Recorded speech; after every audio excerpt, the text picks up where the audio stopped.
ચાલો, નમસ્કાર વાલા વિદ્યાર્થી મિત્રો. ધોરણ 8 માં જે બાળકો અભ્યાસ કરી રહ્યા છે અને એનએમએમએસ પરીક્ષાની તૈયારી કરી રહ્યા છે, બરોબર? તો એનએમએમએસ પરીક્ષામાં છે એ તમારે ધોરણ 7 નું પણ પૂછાય, બરોબર? તો ધોરણ 7 માં તમે જે ભણ્યા એનું પણ તમને આમાં પૂછાય છે. તો ધોરણ 7 ના વિજ્ઞાનનું પ્રકરણ નંબર 2 પ્રાણીઓમાં પોષણ, આનું ફટાફટ રિવિઝન આપણે કરવાનું છે, બરોબર? જે આપણે ભણીને આવ્યા ને પાછા ભૂલી ગયા એ પાછું યાદ કરવાનું છે. તો ફટાફટ રિવિઝન કરશું. એ પહેલા ખાસ કે ભાઈ અહીંયા આ ચેનલ પર તમને એનએમએમએસ જ્ઞાન સાધના બંને પરીક્ષાની તૈયારી કરાવીએ છીએ, બરોબર? તો આજના દિવસમાં છે એનએમએમએસ પરીક્ષામાં પૂછાય એવા ચેપ્ટર છે, માત્ર એનએમએમએસ માં પૂછાય એવા ચેપ્ટર. બાકી જનરલ આપણે જે લેક્ચર હોય એ એનએમએમએસ અને જ્ઞાન સાધના બંને પરીક્ષા માટે હોય છે, બરોબર? એટલે એ જનરલ ચેપ્ટર હોય અને આ ચેપ્ટર છે એ માત્ર એનએમએમએસ માં પૂછાય છે, બરોબર? આની સિવાય એક ચેપ્ટર તમે ભણ્યા પ્રકરણ 1 વનસ્પતિઓમાં પોષણ, એ તમારે ખાલી એનએમએમએસ માં જ પૂછાય છે, બરોબર? હવે તમે બંને પરીક્ષાની જો તૈયારી કરતા હો તો તમારા માટે આજે 3 વિડીયો છે. એક તો ધોરણ 8 એનએમએમએસ માં પૂછાય એવા ચેપ્ટર, તો કે ધોરણ 7 ના વિજ્ઞાનનું પહેલું બીજું ચેપ્ટર, એ 2 વિડીયો. અને જ્ઞાન સાધનામાં પૂછાય એવું ચેપ્ટર તો કે ગુજરાતીમાંથી તમારે કેવા પ્રશ્નો પૂછાય એનો વિડીયો. આ 3 વિડીયો તમારા માટે આજે ચેનલ પર મૂકેલા છે, બરોબર? તો એ 3 જોઈ લેવાના જો બંને પરીક્ષાની તૈયારી કરતા હો તો. હવે આપણે વાત કરીએ પ્રાણીઓમાં પોષણ. આની ફટાફટ છે એ આપણે આખું છે એ રિવિઝન કરવાનું છે. આગળ વધીએ પહેલા હાલો વિડીયોને લાઈક કરી દો. ચેનલ પર નવા હો તો ખાસ ચેનલને સબસ્ક્રાઇબ કરી દો, જેથી કરીને તમામ વિડીયો છે એ તમને મળતા રહે મારા વાલા. હજી તો આપણે શરૂઆત થઈ છે, પરીક્ષા સમયે તમને ખૂબ બધા મોડલ પેપર છે એ સોલ્વ કરાવવાના છે. તો ખાસ ચેનલને સબસ્ક્રાઇબ કરી દો. ગ્રુપમાં જોડાવાનું બાકી હોય તો વોટ્સએપ ગ્રુપમાં જોડાઈ જજો, લિંક ડિસ્ક્રિપ્શન બોક્સમાં આપેલી છે. હવે આપણે વાત કરીએ પ્રાણીઓમાં પોષણ. તો એમાં પહેલા તો સૌથી પહેલી વાત કે ભાઈ મનુષ્યનું જે આખું પાચન તંત્ર છે એની ઉપર આપણે આખી વાત કરવાની છે આમાં, બરોબર? કે ભાઈ આપણે ખોરાક ખાઈએ ત્યાંથી લઈને એનું પાચન થાય અને મળદ્વાર દ્વારા છે એ મળનો ત્યાગ થાય, ત્યાં સુધીની આખી સફર છે એની છે આપણે ચર્ચા આ ચેપ્ટરમાં કરવાની છે, બરોબર? પાચન એટલે શું? આપણને પ્રશ્ન થાય કે મનુષ્યમાં પાચન એટલે શું? તો કે ભાઈ ખોરાકના જે જટિલ ઘટકો છે, ખોરાકના જે જટિલ ઘટકો છે એનું સરળ સ્વરૂપમાં રૂપાંતર થાય. આપણે જે ખોરાક ખાઈએ છીએ એ ખોરાક ડાયરેક્ટ શરીર ઉપયોગ કરી ન શકે, બરોબર? કે ભાઈ આપણે રોટલો ખાધો તો રોટલો ગયો શરીરમાં, ચાવીને ખાધો એટલે એ અમુક રોટલો કે ભાઈ આ જવા દો હૃદય બાજુ, આ રોટલાની કે મોકલો મગજ બાજુ, એમ ન હોય. એમાંથી છે એને સરળ સ્વરૂપમાં રૂપાંતરણ થાય. અલગ અલગ પોષક તત્વો છે, અલગ અલગ જે કાર્બોદિત પદાર્થો હોય, બરોબર? આ બધાનું નોખું નોખું રૂપાંતરણ થાય. હાવ સરળ સ્વરૂપમાં રૂપાંતરણ કરીને પછી એને અલગ અલગ છે એ આપણો જે લોહી છે, રુધિર છે, એના દ્વારા છે એ આખા શરીરમાં ભ્રમણ થાય. એટલે ખોરાકના જટિલ ઘટકોનું સરળ સ્વરૂપમાં રૂપાંતર કરવું, આને શું કહેવાય? પાચન કહેવાય. આને શું કહેવાય? પાચન કહેવાય, બરોબર? આખી વાત આપણે કરવાની છે કે ભાઈ પાચનની શરૂઆત ક્યાંથી થાય? તો કે મુખ ગુહાથી જઠર સુધીનો માર્ગ આખો. જો કે ભાઈ મુખ ગુહા, આપણે મોં દ્વારા ખોરાક ખાઈએ, ત્યાંથી છે એ ખોરાક છે એ અન્નનળી વાટે જઠરમાં જાય, જઠરમાં છે એ અમુક ઉત્સેચકો એમાં ભળે, ત્યાં પછી છે ત્યાંથી જઈને નાના આંતરડામાં જાય, નાના આંતરડામાં યકૃત અને સ્વાદુપિંડના અમુક પાચક રસો એના સાથે ભળે, ત્યાંથી છે એ નાના આંતરડામાં થઈને પછી મોટા આંતરડામાં જાય, મોટા આંતરડામાં અમુક પાણીનો જે ભાગ છે, અમુક ખનિજ ક્ષારો છે એનું શોષણ થાય, અને પછી છે એ અંતે મળાશયમાં જાય અને મળ ત્યાગ દ્વારા શરીરની બહાર વધારાનો જે પ્રોડક્ટ હોય એ વધારાનું જે મટીરિયલ છે એ વધારાનું છે એ મળ ત્યાગ દ્વારા આપણા શરીરમાંથી એનો ત્યાગ કરવામાં આવે. રેડી? તો આખી ચર્ચા આપણે કરવાની છે, બરોબર? કે ભાઈ પાચન માર્ગ અને પાચક ગ્રંથિઓ બંને મળીને સંપૂર્ણ પાચન તંત્ર બનાવે છે. ખોરાકનો પ્રવાસ મળાશયમાં અંત પામે અને મળદ્વાર દ્વારા નિકાલ થાય છે. તો આખું જે શરૂઆતથી લઈને છે અંત સુધી આપણે વાત કરવાની છે. એમાં સૌથી પહેલા આપણે વાત કરીએ કે ભાઈ ખોરાક આપણે લાઈનમાં જ લેતું જવાનું. સૌથી પહેલા તો આપણે ખોરાક ખાવો પડશે ને. ખોરાક ખાઈએ જ નહીં તો શરીરમાં નથી જવાનો, પછી એનું પાચન નથી થવાનું. સૌથી પહેલા તો આપણે ખોરાક ખાઈએ, તો એ ખોરાક ખાવા માટે થઈને મુખ ગુહા, આ જે આપણે કહેવાય એને મુખ ગુહા કહેવાય. તો ખોરાક ખાવા માટે થઈને છે એ પહેલા તો એને તમારે ટુકડા કરવા પડે. આખું સફરજન આપણે ખાવું છે કે આખું સફરજન મોઢા મૂકી દેવાના છીએ આપણે? નહીં ને. એના આપણે બટકા કરીએ, કાપીએ, બરોબર? તો એના માટે જે ઉપયોગી છે એ શું? તો કે દાંત. દાંત વડે પહેલા તો આપણે ખોરાકને ચાવવો પડે, કાપવો પડે, બરોબર. તો એ દાંત વિશે પેલા થોડીક ચર્ચા કરો કે ભાઈ માનવ દાંત એના પ્રકાર અને કાર્યો વિશે વાત કરીએ, બરોબર, કે ભાઈ એના પ્રકાર કેટલા અને એના કાર્યો શું. મોં દ્વારા ખોરાકને શરીરની અંદર જે લેવાની પ્રક્રિયા છે એને અંતઃગ્રહણ કહેવાય. પહેલા તો એક આ વસ્તુ યાદ રાખજો, અંતઃગ્રહણ એટલે શું, તો કે આપણે જે મોં દ્વારા ખોરાક અંદર લઈએ, શરીરની અંદર આપણે મોં દ્વારા ખોરાક અંદર નાખીએ એને અંતઃગ્રહણ કહેવાય, બરોબર. દાંત ખોરાકને ચાવીને નાના ટુકડાઓમાં ફેરવી પાચનમાં મદદ કરે છે. દાંતનું કામ શું, તો કે ભાઈ ખોરાક છે એને ચાવીને એના નાના ટુકડાઓમાં ફેરવવાના અને પાચનમાં છે એનાથી ફાયદો થાય છે. એટલે તો કહેવાય કે ભાઈ ચાવીને ખાવું જોઈએ, બરોબર. ચાલો, તો હવે એ દાંતના પ્રકાર છે એના વિશે આપણે વાત કરવાની છે. દાંતના પ્રકાર કેટલા? છેદક દાંત, રાક્ષી દાંત અને દાઢ. દાઢમાં અગ્રદાઢ અને પશ્વ દાઢ, બરોબર. આ ચાર વસ્તુ તમારે યાદ રાખવાની. કઈ કઈ? તો કે છેદક દાંત, રાક્ષી દાંત અને દાઢ. અને દાઢમાં કઈ? તો કે અગ્રદાઢ અને પશ્વ દાઢ, બરોબર. એમાં જો આ આગળના જે આ ચાર દાંત હોય ને નીચલા જડબામાં ચાર દાંત, નીચલા જડબામાં ચાર દાંત, પેલા જે ચાર દાંત હોય એને ક્યાં દાંત કહેવાય? છેદક દાંત કહેવાય. કયા દાંત કહેવાય? છેદક દાંત. નીચલા જડબામાં ચાર હોય એમ ઉપરના જડબામાં પણ ચાર હોય, એટલે 4 ને 4 કેટલા થયા? તો કે 8 થયા. એટલે છેદક દાંત કુલ કેટલા થાય? તો કે 8 કુલ થાય. નીચલા જડબામાં 4 અને ઉપલા જડબામાં, આ તમને નીચેનું જડબું આપ્યું છે, ઉપરનું જડબું છે એ સેમ આના જેવું જ હોય, બરોબર. તો નીચેના જડબામાં 4 છેદક દાંત, ઉપરના જડબામાં 4 છેદક દાંત, એટલે ટોટલ કેટલા છેદક દાંત થયા? તો કે 8 છેદક દાંત થયા. કેટલા છેદક દાંત થયા? 8 છેદક દાંત થયા. હવે એનું કાર્ય શું? તો કે છેદક દાંતનું કાર્ય કાપવાનું અને બટકું ભરવાનું. મેં કીધું એમ આપણે સફરજન ખાઈએ તો આપણે પેલા અહીંથી આમ મુખ પાસે લઈ જઈને એમાં બટકું ભરીએ, તો એ બટકું ભરવામાં જે દાંતનો ઉપયોગ થાય એ કયા દાંત હોય? છેદક દાંત હોય. કયા દાંત હોય? છેદક દાંત હોય. હવે છેદક દાંત 4 પૂરા થાય પછી આવે રાક્ષી દાંત. પછી કેવા દાંત આવે? રાક્ષી દાંત આવે. જો આ છેદ અણી વાળો દાંત હોય અહીંયા, બરોબર. આ પહેલો, બીજો, ત્રીજો, ચોથો, આ 4 દાંત છે એ પછી આ દાંત આવે ને છેદ અણી વાળો હોય. કેવો હોય? અણી વાળો. મીન્સ કે રાક્ષસ જેવો હોય, બરોબર. રાક્ષસ ને કેમ મોટા મોટા દાંત આવે એમ રાક્ષસ જેવા બે દાંત હોય. એ ક્યાં હોય? નીચલા જડબામાં 2 હોય. તો નીચલા જડબામાં 2 હોય, બરોબર. એક આવડો આવો અને એક આવડો. નીચલા જડબામાં 2 હોય તો ઉપરના જડબામાં 2 હોય, તો 2 નીચેના જડબામાં અને 2 ઉપરના જડબામાં. ટોટલ કેટલા? તો કે 4 રાક્ષી દાંત હોય. એનું કામ શું? તો કે કોઈ વસ્તુને ચીરવાનું કે ફાડવાનું. મીન્સ કે આપણે શેરડી ખાઈએ, શેરડી, બરોબર. તો આપણે જે એને ઉપરથી છે એ છુયા કાઢીએ, બરોબર, શેરડીને, તો એમાં છે એ આપણે રાક્ષી દાંતનો ઉપયોગ કરીએ. કયા દાંતનો ઉપયોગ કરીએ? રાક્ષી દાંતનો ઉપયોગ કરીએ. તો રાક્ષી દાંત કેટલા થયા? 4 થયા. છેદક દાંત કેટલા થયા? 8 થયા. હવે વાત આવી અગ્રદાઢની. કઈ દાઢની? અગ્રદાઢની, બરોબર. તો કે અહીંથી જુઓ આ બે છે ને અને આ બે, એને અગ્રદાઢ કહેવાય. એને શું કહેવાય? અગ્રદાઢ કહેવાય. એટલે નીચે કુલ નીચલા જડબામાં અગ્રદાઢ કેટલી થઈ ભાઈ? અગ્રદાઢ નીચેના જડબામાં કેટલી થઈ? તો કે 2 આ બાજુ, 2 આ બાજુ, ટોટલ કેટલી? 4.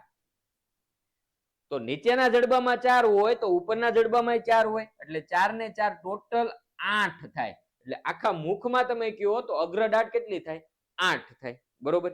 કે ભાઈ 4 નીચેના જડબામાં, 4 ઉપરના જડબામાં. હવે એનું કામ શું હોય? તો કે ખોરાક જે છે એને ચાવવાનું કામ હોય. એનું કામ શું હોય? ખોરાકને ચાવવાનું કામ, બરોબર. આપણે જે ચાવીએ એ અગ્રદાઢ વડે ચાવીએ. અને એના પછી છેલ્લે આ 3 નો જોંટો, ઈ કુલ કેટલી થઈ નીચેના જડબામાં? એને કહેવાય પશ્વદાઢ. 3 નો જોટો એટલે કુલ નીચેના જડબામાં 6, ઉપરના જડબામાં ગણો તો કે ઉપરનામાં 6 જ હોય, તો 6 ને 6 તો કે 12. કેટલી હોય? 12 દાઢ હોય નીચેના જડબામાં.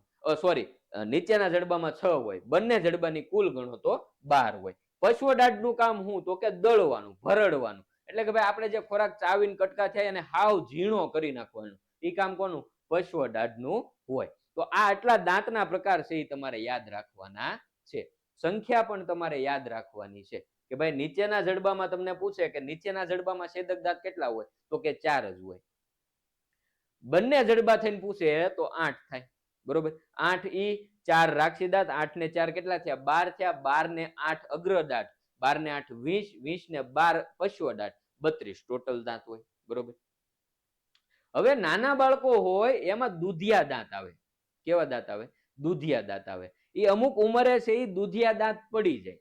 અમુક ઉંમરે દુધિયા દાંત છે એ શું થાય? પડી જાય. પછી પાછા છે એ કાયમી દાંત આવે છે. એક દુધિયા દાંતનો કોન્સેપ્ટ તમારે યાદ રાખવાનો છે કે ભાઈ દુધિયા દાંત છે એ બાળકોમાં અમુક ઉંમરે છે એ પડી જાય, પછી છે એ કાયમી દાંત આવે અને એ જીવન પર્યંત આપણી સાથે રહે. ઇન કેસ કોઈ દાંતની બીમારી આવે અથવા તો તમે પડ્યા હોવ અને દાંત ભાંગી જાય અથવા તો તૂટી જાય, નીકળી જાય, બરોબર, એ વસ્તુ અલગ છે. બાકી પછી દુધિયા દાંત પછી જે દાંત ઉગે એ આપણી સાથે કાયમી રહે, બરોબર.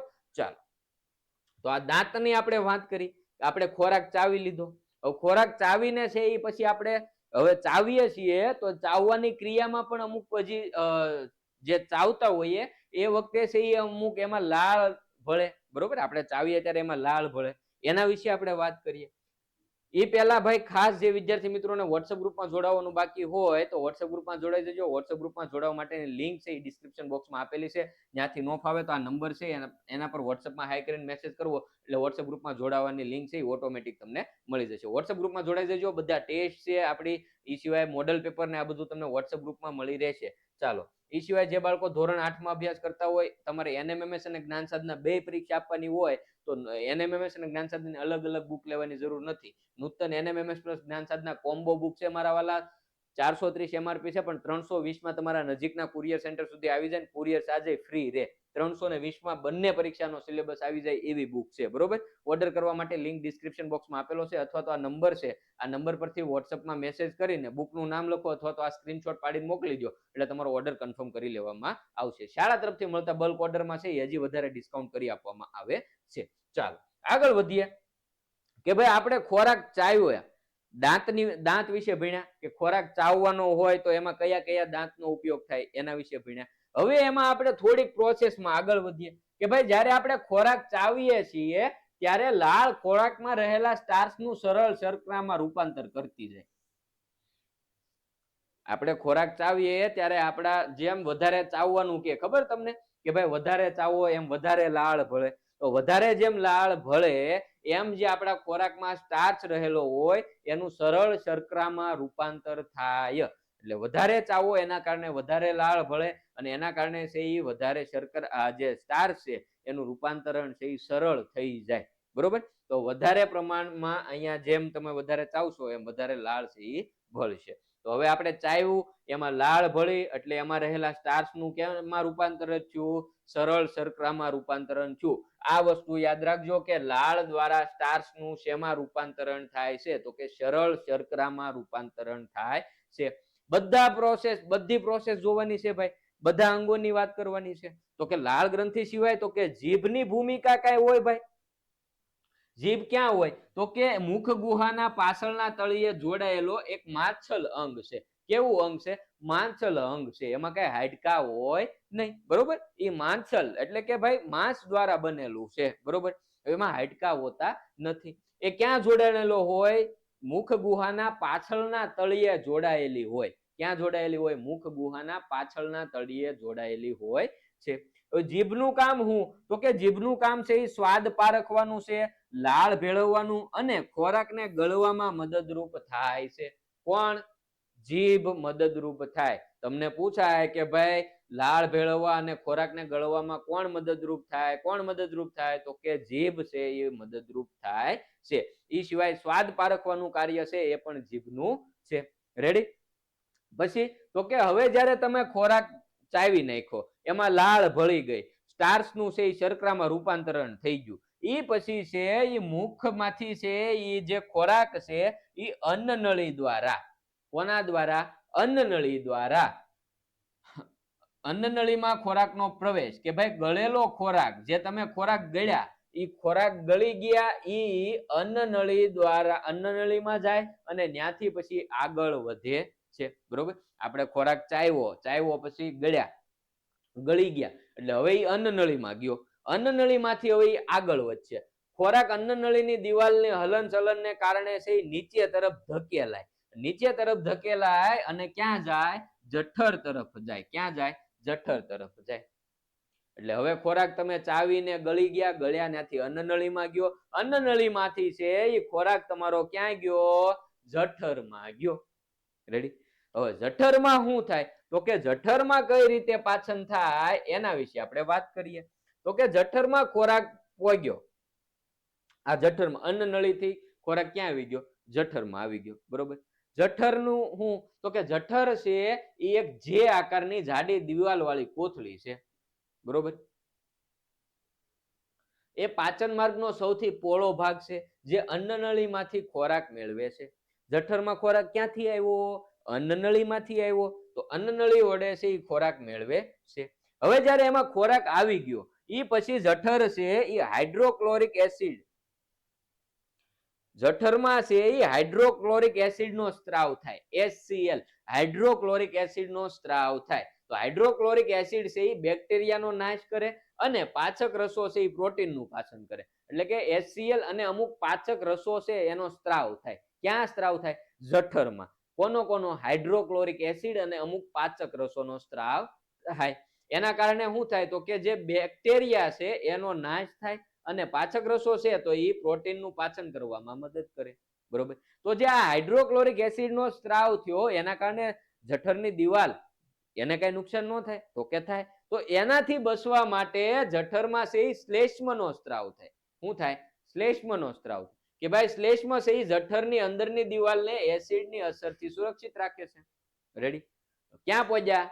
ક્યાં પહોંચ્યા કે ભાઈ આપણે ખોરાક ખાધો, ચાવ્યો, દાંત વડે ચાવ્યો, દાંતના પ્રકાર જોયા, પછી એમાં લાળ રસ ભળ્યો, એમાં તો કે સ્ટાર્ચનું છે એ શર્કરામાં રૂપાંતર થયું, પછી ખોરાક છે એ જીભની મદદથી આપણે ગળી ગયા, ગળ્યા એટલે ખોરાક ગયો અન્નનળીમાં, અન્નનળીની દિવાલની હલનચલનને કારણે ખોરાક છે એ જઠર તરફ ધકેલાણો એટલે છેલ્લે છે એ જઠરમાં છે એ ખોરાક પાછો આવી ગયો. જઠરમાં ખોરાક આવ્યો એટલે જઠર છે એ હાઇડ્રોક્લોરિક એસિડ અને પાચક રસોનો સ્ત્રાવ કરે છે. તો બરોબર, તો એ હાઇડ્રોક્લોરિક એસિડ છે એ ખોરાકમાં રહેલા બેક્ટેરિયાનો નાશ કરે, પાચક રસો છે એ પ્રોટીનનું પાચન કરવામાં મદદ કરે. તો આ HCl નો સ્ત્રાવ થયો એનાથી બચવા માટે શ્લેષ્મનો સ્ત્રાવ, કે ભાઈ શ્લેષ્મ છે એ જઠરની અંદરની દિવાલને એસિડથી સુરક્ષિત રાખે છે. રેડી? ન્યા સુધી પહોંચ્યા. હવે જઠરમાં છે એ આ બધું પ્રોસેસ થઈ ગઈ. બરોબર? કે ભાઈ એમાં હાઇડ્રોક્લોરિક એસિડ ભળી ગયું, પછી છે એ તમને એમાં પાચક રસો ભેળવી દીધા. બરોબર? એનાથી શું થયું તો કે અમુક પ્રોટીનનું છે એ પાચન શરૂ થઈ ગયું. પછી જે એ ખોરાક છે એ ખોરાક ક્યાં જાય તો કે આ જે જઠર છે એ જઠરમાંથી છે એ ખોરાક નાના આંતરડામાં જાય. ક્યાં જાય? નાના આંતરડામાં જાય. બરોબર? ખોરાક નાના આંતરડામાં જાય ને ત્યાં આ બે ગ્રંથિ તમારે યાદ રાખવાની કે ભાઈ જ્યારે ખોરાક નાના આંતરડામાં જાય ત્યારે એમાં યકૃત અને સ્વાદુપિંડમાંથી છે અમુક પાચક રસોનો સ્ત્રાવ કરવામાં આવે. કયા કયા એની આપણે વાત કરવાની છે. તો કે યકૃત, પહેલા તો યકૃત છે એ શરીરની સૌથી મોટી ગ્રંથિ છે. યકૃત છે એ શરીરની સૌથી મોટી ગ્રંથિ છે. તે લાલાશ પડતા બદામી રંગની છે અને પિત્ત રસનો સ્ત્રાવ કરે. યકૃત શેનો સ્ત્રાવ કરશે? પિત્ત રસનો સ્ત્રાવ કરશે. બરોબર? ચરબીનું પાચન છે એ ક્યાંથી થશે તો કે યકૃતમાંથી નીકળતા પિત્તરસ છે એ ચરબીના પાચનમાં મહત્વનો ભાગ ભજવે છે. કોણ? ચરબીના પાચનમાં મહત્વનો ભાગ કોણ ભજવે છે? યકૃતમાંથી જે સ્ત્રાવ કરવામાં આવે પિત્તરસનો એ ચરબીનું પાચન કરે છે. બરોબર? આ નાના આંતરડામાં પ્રોસેસ થાય બધી. બરોબર? પછી તો કે સ્વાદુપિંડ છે, તો સ્વાદુપિંડ સ્વાદુ રસનો સ્ત્રાવ કરશે. શેનો સ્ત્રાવ કરશે? સ્વાદુ રસનો સ્ત્રાવ કરશે. તો સ્વાદુ રસ છે એ કાર્બોદિત, પ્રોટીન અને ચરબીનું સરળ સ્વરૂપમાં રૂપાંતર કરે છે. સ્વાદુ રસ કોના પાચનમાં મદદ કરશે તો કે કાર્બોદિત, પ્રોટીન અને ચરબીના પાચનમાં મદદ કરશે. બરોબર?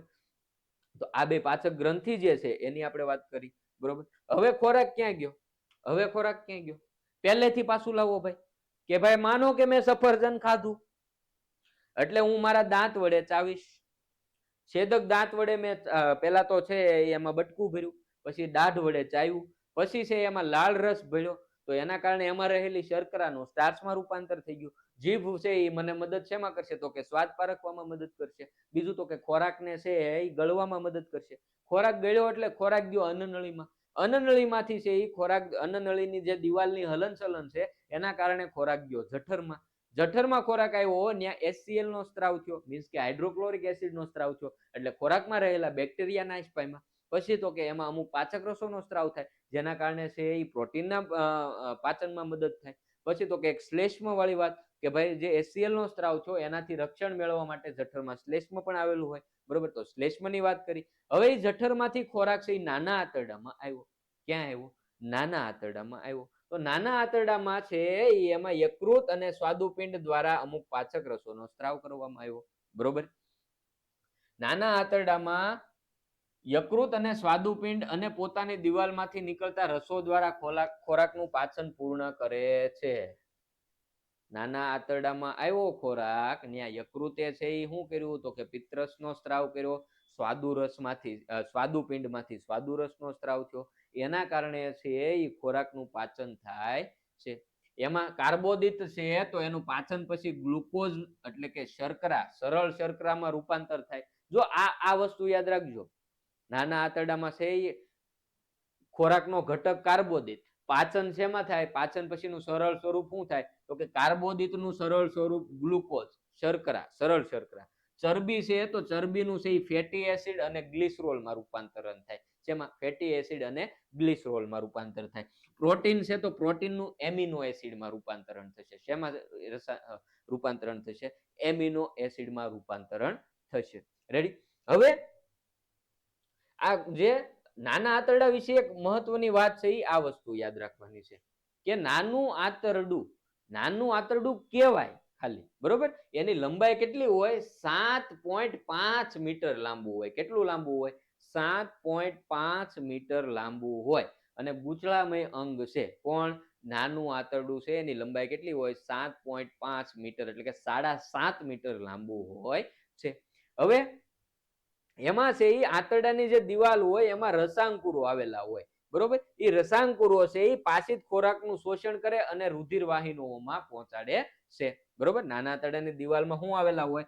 રસાંકુરો આવેલા હોય. એ પાચિત જે ખોરાક છે, આપણે વાત કરીએ ને ભાઈ, કાર્બોદિતનું રૂપાંતરણ થઈ ગયું, ચરબીનું રૂપાંતરણ ફેટી એસિડ અને ગ્લિસરોલમાં થઈ ગયું, કાર્બોદિતનું તો કે સરળ શર્કરામાં ગ્લુકોઝમાં રૂપાંતરણ થઈ ગયું, પ્રોટીન છે એનું એમિનો એસિડમાં રૂપાંતરણ થઈ ગયું. તો હવે એ જે સરળ રૂપાંતરણ થઈ ગયા એ આપણા શરીર માટે ઉપયોગી છે. શરીર આપણે એને સીધો ઉપયોગ કરી શકીએ છીએ. તો હવે છે એ આ રસાંકુરો દ્વારા છે એ જે પાચિત ખોરાક છે એનું શોષણ કરી લેવામાં આવે, બરોબર, અને રુધિર વાહિનીઓ સુધી પહોંચાડવામાં આવે છે, બરોબર. હવે એ પાચન થઈ ગયું તો કઈ બધા ખોરાકનું પાચન થઈ ગયું? નહીં ભાઈ, બધા ખોરાકનું હજી પાચન નથી થયું. તો હવે જે વધેલો અપાચિત ખોરાક છે, અપચિત ખોરાક છે, એ ખોરાક નાના આંતરડામાં થઈને મોટા આંતરડામાં જશે. ક્યાં જશે? તો કે નાના આંતરડા પછી એ મોટા આંતરડામાં જશે, બરોબર. નાના આંતરડા પછી છે ખોરાક મોટા આંતરડામાં જાય. મોટા આંતરડામાં જે અપાચિત ખોરાક આવ્યો એમાંથી છે એ માત્ર જે પાણી છે, એ પાણીનું શોષણ કરવામાં આવે અને અમુક ખનિજ ક્ષારો છે એનું શોષણ ક્યાં થાય? તો કે મોટા આંતરડામાં થાય. તમને મોટા આંતરડાની લંબાઈ પૂછે તો 1.5 મીટર છે. જો કન્ફ્યુઝન ન ઊભું થાય, નાનું આંતરડું 6.5 મીટર, બરોબર, અને મોટું આંતરડું તો કે એ તો 1.5 મીટર. એટલે મોટું આંતરડું કેવાય. ખરેખર લંબાઈની દ્રષ્ટિએ મોટું કોણ થશે? નાનું આંતરડું થશે. એટલે કન્ફ્યુઝન ન થઈ જાય, એ ધ્યાન રાખજો. રેડી? હવે જ્યારે મોટા આંતરડામાં ખોરાક આવ્યો તો એમાંથી છે પાણી છે, પછી ખનિજ ક્ષારો છે એનું શોષણ થઈ ગયું. હવે એના પછી જે હવે વધેલો ખોરાક છે એ મોટા આંતરડામાં થઈ મળાશયમાં જાય. મળાશયમાંથી પછી મળદ્વાર દ્વારા જે મળત્યાગ કરવામાં આવે ત્યારે એ વધારાનો જે ખોરાક પડ્યો છે, અપાચિત વધારાનું જે કામ વગરની વસ્તુ, એ છે એ મળત્યાગ દ્વારા છે શરીરમાંથી એનો નિકાલ થઈ જાય છે. તો આયા સુધી છે એ તમે ખોરાક ખાવાથી લઈને શરીરમાં ક્યાં ક્યાં ફરીને છેક મળત્યાગ સુધીની વાત છે એ આપણે કરી લીધી છે. તો આ આપણે આપણી વાત કરી કે ભાઈ આપણે મનુષ્યમાં આવું હોય. મનુષ્ય છે એમાં આવી રીતે પાચન થાય. બધાય પ્રાણીઓમાં આવું થાય એવું જરૂરી હોતું નથી. અમુકમાં અલગ અલગ રીતે હોય. ઉદાહરણ તરીકે આ ઘાસ ખાતા પ્રાણીઓ છે. કેવા પ્રાણીઓ? ઘાસ ખાતા પ્રાણીઓ. તો ઘાસ ખાતા જે પ્રાણીઓ છે એમાં આમાં છે એક તો ગાય અને ભેંસ. તમે જોજો ગાય અને ભેંસ છે એ ખાતા હોય ત્યારે ઝડપી ખાઈ લે. શું કરે? ઝડપથી ખાઈ લે. તમે નીરો ને એટલે ઝડપથી ખાવા જ મળે. પછી જયારે એ હાવ બેઠા હોય નેવરા ત્યારે એ વાગોળતા હોય. ખબર, કાંઈક ને ચાવતા હોય. તો એ શું ચાવતા હોય? તો કે જ્યારે ગાય અને ભેંસ છે એ ઘાસને ઝડપથી ગળી જઠરના અમુક ભાગમાં સંગ્રહ કરે. હવે આ ભાગ છે અને આમાશય કહેવાય. આ જઠરનો અમુક ભાગ હોય એમાં એ ખોરાક ઝડપથી જે ખાધેલો હોય એ ખોરાકનો સંગ્રહ ક્યાં કરે? આમાશયમાં કરે. શેમાં કરે? આમાશયમાં સંગ્રહ કરે. હવે એ આમાશયમાં એ ખોરાક છે એ ત્યાં સંગ્રહ થાય. પછી જ્યારે એ નવરા હોય, બરોબર, ત્યારે અર્ધપાચિત ખોરાક જે ફટાફટ ખાઈ ગયા હતા એ છે એ નાના નાના ગોળકો સ્વરૂપે એ મોઢામાં પાછો આવે અને પાછા એ નિરાતે પછી બેહીને ખાય. આપણામાં આ સિસ્ટમ હોય નહીં. આપણને એમ થાય કે આજ ઉતાવળ છે, સ્કૂલે જવાનું મોડું થઈ ગયું, એક કામ કરું, ફટાફટ રોટલી કે રોટલો જે છે એ એકદમ મોઢામાં નાખ દો, ગળી જાવ. પછી તો કે જ્યારે લેક્ચર હશે, ગણિતનો લેક્ચર હશે, કંટાળો ચડતો હશે ને તો એ કે પાછું કાઢીશ મોઢામાં અને પછી બેઠો બેઠો વાગોળીશ. આપણામાં હોતું નથી. એ ક્યાં હોય? આ જે ઘાસ ખાતા પ્રાણીઓ, ગાય ભેંસ છે, બરોબર, એનામાં આમાશય આવેલું હોય. એ ફટાફટ ખોરાકને ઝડપથી ગળી જાય. પછી જ્યારે ફ્રી હોય, બરોબર, ફ્રી મીન્સ કે એ જ્યારે બેઠા હોય, બરોબર, આરામની સ્થિતિમાં હોય, ત્યારે એ છે અર્ધપાચિત ખોરાક છે ને ફરીવાર નાના ગોળકો સ્વરૂપે મોઢામાં આવે અને ફરીવાર એને વ્યવસ્થિત રીતે ચાવે છે. હવે જે આમાશય છે કે જ્યાં ખોરાકનો સંગ્રહ કરે છે, એ ખોરાકનો સંગ્રહ કરવા જે આમાશય છે, એ આમાશયમાં એક ખાસ પ્રકારના બેક્ટેરિયા હાજર છે. કેવા બેક્ટેરિયા? ખાસ પ્રકારના. કે એ બેક્ટેરિયા છે એ આમાશયમાં હાજર બેક્ટેરિયા ઘાસમાં રહેલા જટિલ સેલ્યુલોઝના પાચનમાં મદદ કરે. ઘાસમાં શું રહેલું હોય? સેલ્યુલોઝ રહેલું હોય. એ સેલ્યુલોઝ નું પાચન છે એ ક્યાં થાય? તો કે આમાશયમાં જે બેક્ટેરિયા રહેલા હોય એ બેક્ટેરિયા છે એ ઘાસમાં રહેલા જટિલ સેલ્યુલોઝ નું પાચન કરી શકે છે. આપણે છે એ ઘાસનું પાચન કરી શકીએ? તો કે નહીં ભાઈ. આપણી પાસે સેલ્યુલોઝ નું પાચન કરે એવા ખાસ બેક્ટેરિયા આપણી પાસે નથી હોતા. આપણે ઘાસનું પાચન ન કરી શકીએ. આ લોકો છે, ગાય ભેંસ, એમના આમાશયમાં બેક્ટેરિયા રહેલા હોય એટલે એ ઘાસનું છે એ પાચન કરી શકે, સેલ્યુલોઝ યુક્ત પદાર્થનું પાચન કરી શકે છે. બરોબર.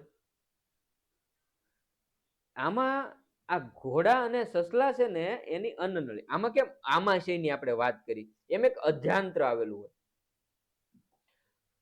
આ સિવાય અધ્યાંત્ર આપણે વાત કરવાની છે ઘોડા અને સસલા માટે. જો આવા નાના નાના ટોપિક છે ને એ તમને ખાસ અગત્યના હોય, એ પૂછાઈ શકે કે ભાઈ ઘોડા અને સસલામાં અન્નનળી અને નાના આંતરડા વચ્ચે એક રચના હોય એ જ્યાં સેલ્યુલોઝનું પાચન થાય, કોથળી જેવી રચના હોય. ક્યાં? નાના આંતરડા અને અન્નનળી, અન્નનળી અને નાના આંતરડા વચ્ચે કોથળી જેવી રચના હોય. બરોબર. હવે એને શું કહેવાય? અંધ્યાંત્ર કહેવાય. શું કહેવાય? અંધ્યાંત્ર કહેવાય. હવે એમાં છે એ સેલ્યુલોઝનું પાચન થાય છે. તો તમને અલગથી પૂછી શકે કે ભાઈ ઘોડા અથવા તો સસલામાં છે એ સેલ્યુલોઝનું પાચન ક્યાં થાય? બરોબર. તો આમાં ઘોડા અને સસલા માટે તમારે યાદ રાખવાનું છે અધ્યાંત્ર. બરોબર કે ભાઈ અન્નનળી અને એની જે નાનું આંતરડું છે એની વચ્ચે છે એ આવી કોથળી જેવી રચના હોય, ત્યાં સેલ્યુલોઝનું પાચન થાય. બરોબર. ચાલ, હવે આ આપણે વાત કરી ગાય ભેંસ, હરણ, સોરી, સસલા, ઘોડા, એની વિશે વાત કરી. બરોબર. એ પહેલા આપણે વાત કરી આપણા મનુષ્યમાં. એ સિવાય એક અમીબાની વાત કરવાની છે અને એક સ્ટારફિશની વાત કરવાની છે. તો કે અમીબા અને તારા માછલી, આમાં વિશિષ્ટ પાચનની પ્રક્રિયા છે. અમીબામાં કઈ રીતે પાચન થાય? તો કે ખોટા પગ. અમીબામાં ખોટા પગ. કે ભાઈ અમીબા છે એ ખોરાકની આસપાસ આંગળી જેવા પ્રવર્ધો ફેલાવી અને એને અન્નધાનીમાં ગળી જાય. માનો કે આ અમીબા છે એની આજુબાજુ ક્યાંક ખોરાક આવ્યો એટલે એના આવા ખોટા પગ, બરોબર, આંગળી જેવા પ્રવર્ધો બનાવે. એને છે એને ફરતે કવર કરી લે અને એ અન્નધાનીમાં નાખી દે. બરોબર. તો એને શું કહેવાય? ખોટા પગ કહેવાય. શું કહેવાય? ખોટા પગ. તમને એવું પૂછાય કે અમીબા છે એ ખોરાકને પકડવા માટે આંગળી જેવા પ્રવર્ધો ફેલાવે, એને શું કહેવાય? તો એને કહેવાય ખોટા પગ કહેવાય. એને શું કહેવાય? ખોટા પગ કહેવાય. હવે જ્યારે એ ખોટા પગ દ્વારા જે ખોરાક છે એ અન્નધાનીમાં પોગાડી દીધો એટલે છે પાચક રસો દ્વારા ખોરાક સરળ પદાર્થોમાં ફેરવાય અને નકામો કચરો છે એ બહાર ફેંકાઈ જાય. બરોબર. તો આ અમીબામાં પાચન થયું. આમાં કઈ લાંબી માથાકૂટ નથી. એ સિવાય તારા માછલીમાં, તો કે તારા માછલી છે એ કેલ્શિયમ કાર્બોનેટના સખત કવચવાળા પ્રાણીઓને ખાવા માટે પોતાનું જઠર છે એ બહાર કાઢે, પોતાનું જઠર બહાર કાઢે કેલ્શિયમ કાર્બોનેટના સખત કવચવાળા પ્રાણીઓને ખાવા માટે, બરોબર. શરીરમાં છે એ ખોરાક લીધા પછી જઠર શરીરમાં પાછું જાય અને ધીમે ધીમે છે એ પછી એનું પાચન કરે, બરોબર. કોણ? તારા માછલી. રેડી? આ વસ્તુ એક યાદ રાખવાની છે. એ મોં વાટે પોતાનું જઠર બહાર કાઢી શકે ખોરાકને પકડવા, બરોબર. અને ખોરાકને જઠરમાં લઈને પછી પાછું શરીરની અંદર વહી જાય અને પછી ધીમે ધીમે એનું પાચન કરે. ઓકે, ચાલો. તો અહીંયા છે એ આપણે તમારું જે ચેપ્ટર નંબર 2 છે કે જે NMMS પરીક્ષામાં પૂછાય, ધોરણ 7 નું વિજ્ઞાનનું, માત્ર NMMS પરીક્ષામાં પૂછાય, જ્ઞાન સાધનામાં નથી પૂછાતું, એ વસ્તુને યાદ રાખજો, બરોબર. તો માત્ર NMMS માં પૂછાતું ચેપ્ટર ધોરણ 7 નું વિજ્ઞાનનું બીજું ચેપ્ટર પ્રાણીઓમાં પોષણ, એનું સંપૂર્ણ રિવિઝન છે એ આપણે ફટાફટ કર્યું છે, બરોબર. ખાસ જે વિદ્યાર્થી મિત્રોને WhatsApp ગ્રુપમાં જોડાવાનું બાકી હોય તો WhatsApp ગ્રુપમાં જોડાઈ દેજો. WhatsApp ગ્રુપમાં જોડાવા માટે લિંક ડિસ્ક્રિપ્શન બોક્સમાં આપેલી છે. ત્યાંથી ન ફાવે તો આ નંબર છે, નંબર પર WhatsAppમાં હાઈ કરીને એક મેસેજ કરવો એટલે WhatsApp ગ્રુપમાં જોડાવા માટેની લિંક મળી જશે. ટેસ્ટ ને એવું બધું તો આવે છે, પણ પરીક્ષા સમયે છે ઘણા બધા મોડલ પેપર તમને સોલ્વ કરાવવાના છે. તો ખાસ WhatsApp ગ્રુપમાં જોડાઈ દેજો એટલે મોડલ પેપર ને આ બધું તમને સમયસર મળતું રહે, બરોબર. હાલો, વિડીયોમાં મજા આવી હોય તો વિડીયોને લાઈક કરી દેજો. ચેનલ પર નવા હોય તો ખાસ ચેનલને સબસ્ક્રાઇબ કરીજો, જેથી કરીને જેટલા પણ વિડીયો આવે એ બધા છે એ તમને મળતા રહે. તો ચેનલને સબસ્ક્રાઇબ કરી દેજો. ખાસ અગત્યનું કે આજના દિવસમાં આપણે જનરલી જે રેગ્યુલર લેક્ચર આવે છે એ NMMS પ્લસ જ્ઞાન સાધના આપણે લખેલું હોય, એટલે એ ચેપ્ટર તમારે NMMS માં ઉપયોગી હોય, જ્ઞાન સાધનામાં ઉપયોગી હોય. આજના આ જે 2 ચેપ્ટર વિજ્ઞાનના તમે ભણ્યા, ધોરણ 7 ના વિજ્ઞાનના ચેપ્ટર જે ભણ્યા, એ માત્ર NMMS પરીક્ષા માટે ઉપયોગી છે. હજી એક આજના દિવસમાં ત્રીજો વિડીયો આવેલો છે ગુજરાતીનો, તો ગુજરાતી છે એ માત્ર તમને જ્ઞાન સાધના પરીક્ષા માટે ઉપયોગી છે, બરોબર. એટલે જે ખાલી NMMS ની તૈયારી કરતા હોય એમના માટે વિજ્ઞાનના 2 વિડીયો છે, ખાલી જ્ઞાન સાધનાની તૈયારી કરતા હોય તો એમના માટે ગુજરાતીના વિડીયો છે, અને બંને પરીક્ષાની તૈયારી કરતા હોય તો તમારા માટે 3 વિડીયો તમારા માટે છે. તો 3 છે એ તમારે જોવાના છે. ટેસ્ટ છે એ આવતીકાલે WhatsApp ગ્રુપમાં આવી જશે, બરોબર. તો WhatsApp ગ્રુપમાં જોડાઈ જજો. ફરી પાછા મળીશું ટેસ્ટના સોલ્યુશનમાં. ત્યાં સુધી હવે રજા લઈએ. ખૂબ ખૂબ આભાર.